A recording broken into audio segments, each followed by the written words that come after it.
Bonjour tout le monde, on va continuer aujourd'hui notre sujet sur l'origine de la Bible. Avec cette 27e partie, on va parler des différences qu'il y a entre la Septante ou la Bible grecque et la Bible hébraïque. On a dit que dans l'Église grecque orthodoxe, c'est la Septante qui constitue le texte officiel.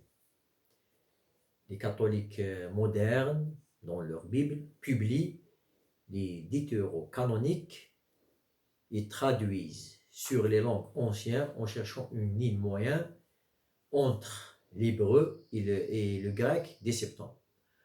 Pourquoi une ligne moyenne? Parce qu'ici il y a des considérations théologiques.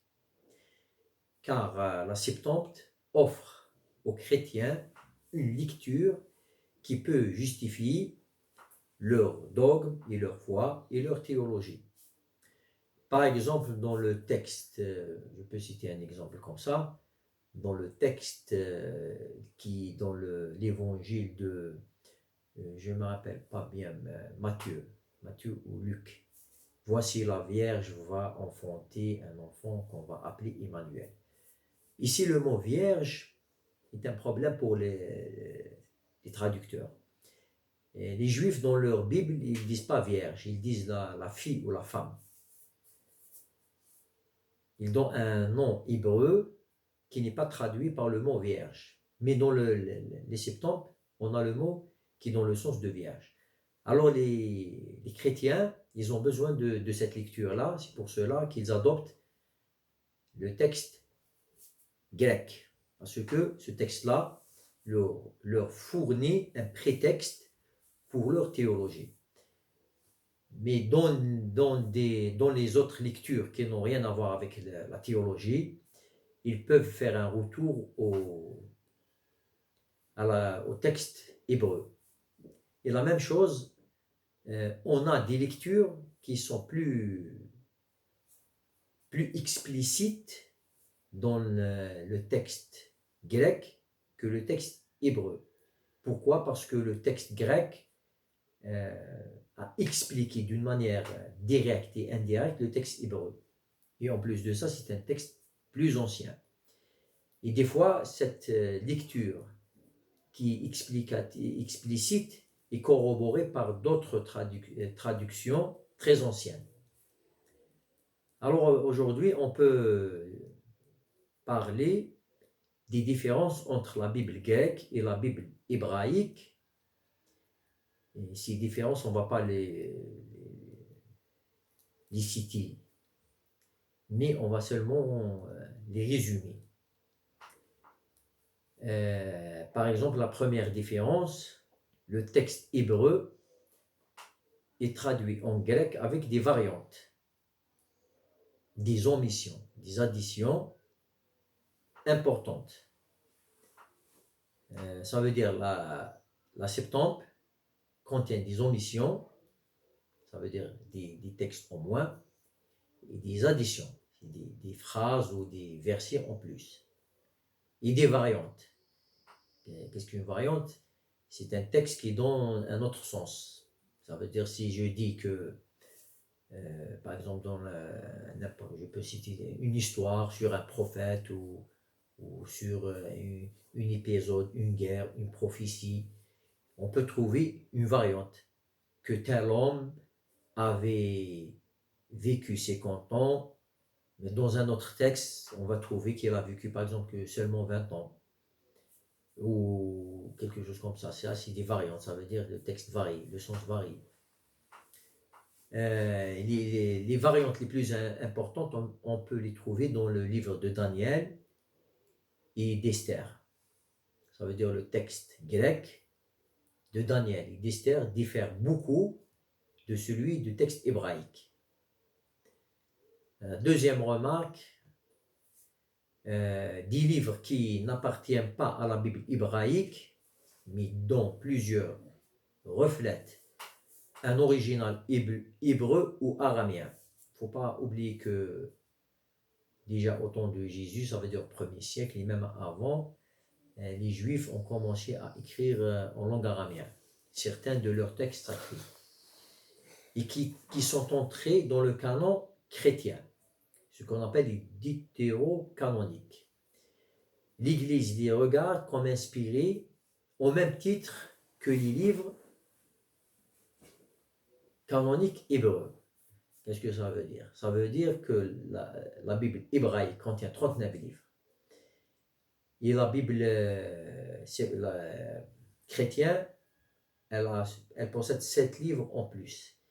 Si 7 livres, les chrétiens, les deutérocanoniques, l'Église les regarde inspirés et canoniques au même titre que les autres livres.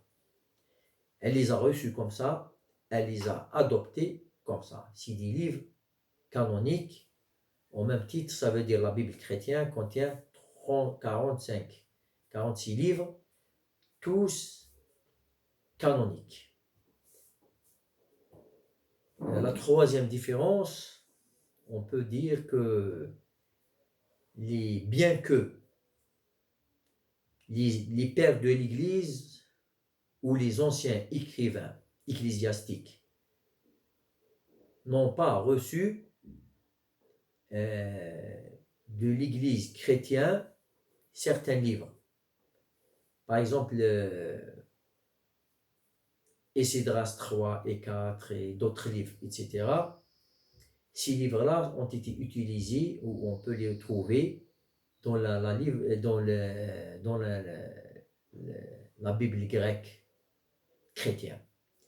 Il faut il faut bien spécifier moi pourquoi je dis la Bible grecque chrétienne, parce que le mot chrétien est très important ici. Parce que la traduction grecque a été faite au commencement seulement par les Juifs. Même les livres, les Maccabées, ceux que les Juifs n'acceptent pas, ce sont des livres qui ont été écrits par les Juifs. Ces livres-là représentent l'histoire sacrée des Juifs. Ce n'est pas l'histoire des chrétiens. Les chrétiens ne possèdent que le Nouveau Testament, qui est écrit en grec, en langue grecque. C'est pour cela que j'ai dit la Bible grecque chrétienne.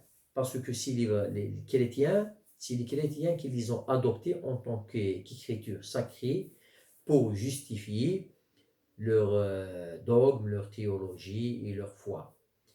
Tout en sachant que ces livres-là, à l'origine, sont des livres à 100% juifs. Ça veut dire d'origine juive. Ils n'ont rien à voir avec le christianisme et les chrétiens.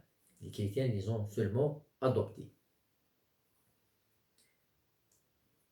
La Bible grecque a intégré les apocryphes dans le canon de l'Ancien Testament. Ils ont ajouté des chapitres à Esther et au livre de Daniel. Ils ont aussi raccourci le livre de Job et de Jérémie. Ça, c'est une différence aussi. Il y a une autre différence. Les auteurs du Nouveau Testament citent généralement l'Ancien Testament d'après la Septante. C'est rare où ils citent l'Ancien Testament selon le texte hébreu. J'aime répéter toujours pourquoi. C'est pour justifier leur foi. Alors, on peut résumer notre sujet sur la Septante.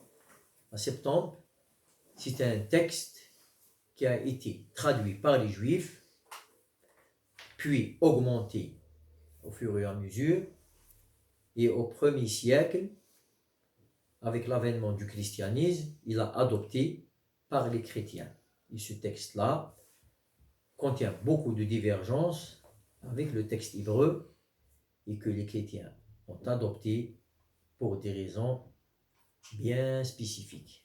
C'est pour justifier leur théologie. Et la prochaine fois, on va parler un peu des quelques différences et continuer notre sujet sur l'origine de la Bible. Et j'espère que vous avez bien suivi cet épisode et à la prochaine. Et merci beaucoup.